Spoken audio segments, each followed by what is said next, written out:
Welcome to Luca is a Billionaire, where the only thing I invest in is your answers. You have tools ready. Start now. First, shift to the smallest front chainring and smallest rear cog to release tension, because a loose chain is easier to remove.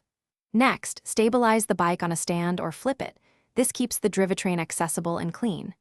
If your chain has a master link, use pliers to open it. Otherwise, position the chain tool on a pin and drive it out partially, not fully, so the link separates cleanly and you don't damage the pin. Once the old chain is off, check for wear with a chain checker or a ruler. You want to replace at about 0.75% wear to protect cassettes.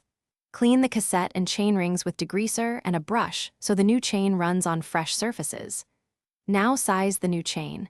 Lay it next to the old one or fit it across the big ring and biggest cog, then remove excess links with the chain tool. Make sure the new chain threads smoothly through derailleurs. Before you're at the finish line, connect the chain using the provided master link or press the driven pin in with the chain tool, and make sure any directional markings face the correct way. Chains can be directional.